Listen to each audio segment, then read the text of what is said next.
Hello, my friends. Happy Thanksgiving to all of you. I thought I'd take the opportunity to share something that came to my thoughts, okay? The impulse of thanks, the impulse of gratitude. And what I'm going to do is share with you David Martin's impulse of his gratitude arc as it walks into his book, Lizards Eat Butterflies, an antidote to the self-help addiction. So jumping right into it, this is the first chapter. It's called Lights.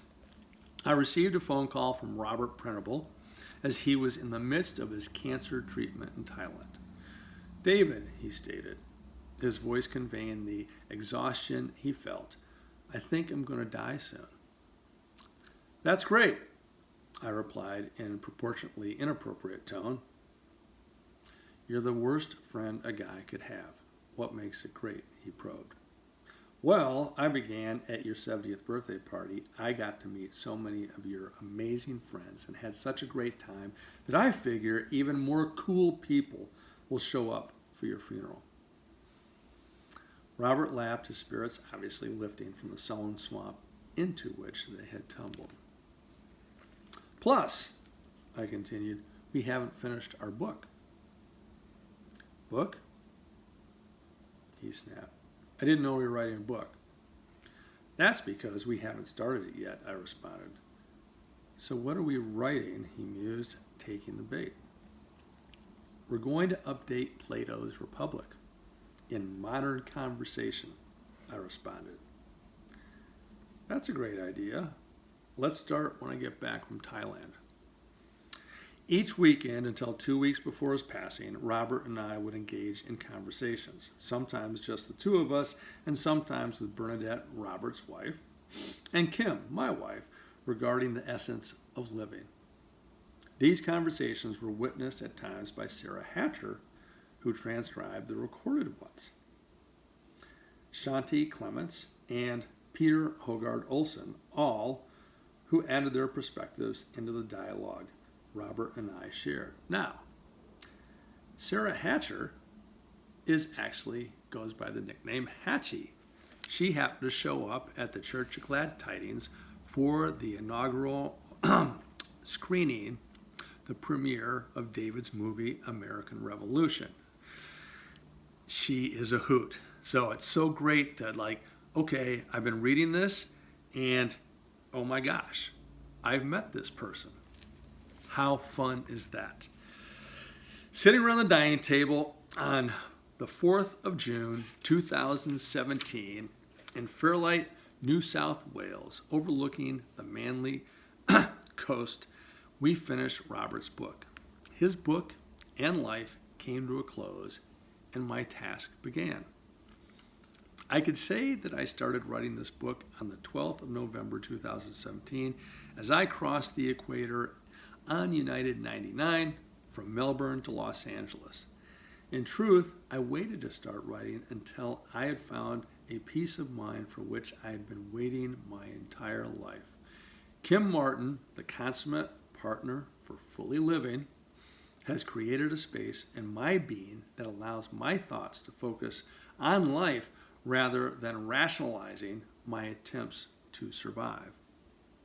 My gratitude to Kim is overwhelming, for it is her persistent evidence of living with gratitude in each present moment that has showed me that the subtle art of being human is not an ephemeral ideal. It is fully accessible. Robert tasted this in the moments before his passing, and I've been blessed to drink deeply from the river of life that bathes the soul and no longer seeks anything. This book represents a lifetime of perspectives. The warp upon which I will weave this tapestry is gratitude, and it is only fitting that I acknowledge those without whom this book would not exist. The gratitude arc of this book starts with the funeral of my grandpa Martin in 1976.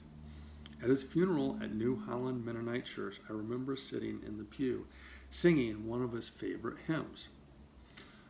My Jesus, I love thee. That was the day it hit me. Through the sultry harmonies of hymns, I was being brainwashed. For thee all follies of sin I resign. In four-part harmony, it sounds so innocuous, but I was sitting with hundreds of others at the funeral of a man who never fully lived, so one day he could have his reward in heaven.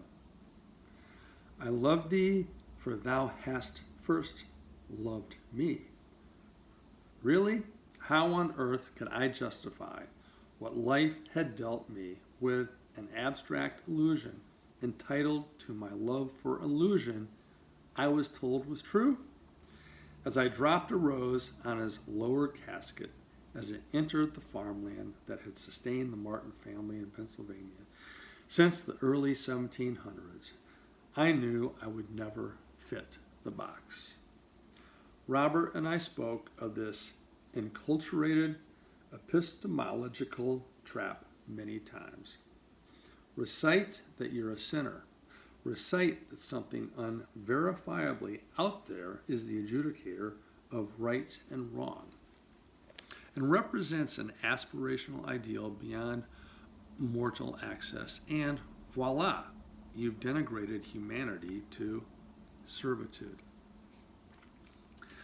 That funeral vaulted our family from California to Pennsylvania, where I spent the next 8 years of my life, with the glorious exception of a summer in Arkansas.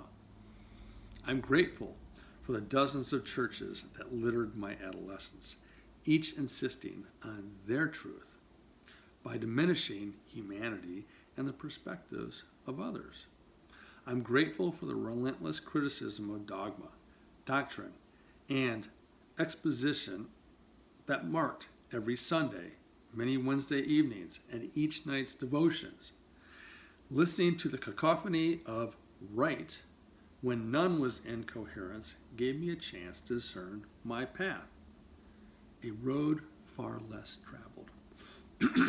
I'm grateful for my youthful arrogance that turned down the presidential scholarship to Lehigh Valley University in favor of Goshen College's global service idealism. And I'm grateful that I met Colleen in the West Lawn dorm in the fall of 1985 and spent the next 30 years navigating a journey through life with her. I'm grateful that on that journey we moved to Virginia, where I met the late Senator Emily Kurek, who channeled my foresight into legislative reform to celebrate the innovation of academics at the University of Virginia.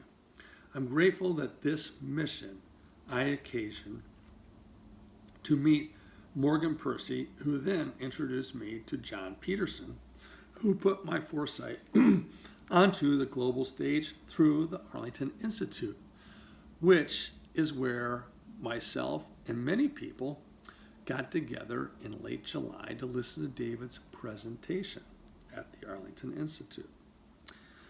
And on a morning in Gold Coast, Australia, I'm grateful that Christine McDougall listened to a podcast that had been posted by Arlington Institute's Ken Dabkowski, which set in motion the relationship that led to Todd Goldfarb, for it was Todd's recording of my thoughts in 2011 that found their way to Sydney, where Robert and his friend Peter Hogard Olson tuned into Worldwide Tipping Point, thinking they were going to hear Ken Wilber, only to find my voice instead.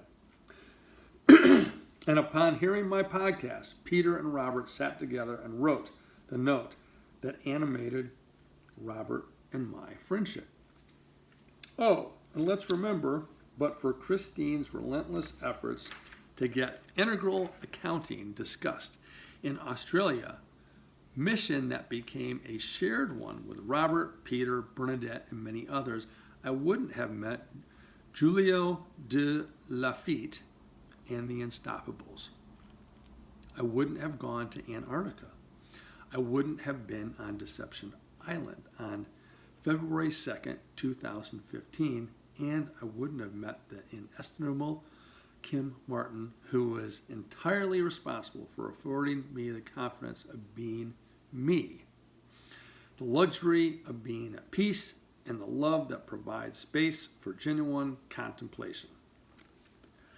This book contains the echoes of many conversations, and while some will go unmentioned, in addition to those already mentioned, I wish to acknowledge Dustin D. Perna, Bob Kindle, and I've heard of Bob Kindle, and I look forward to meeting him soon up in Three Rivers, Wisconsin.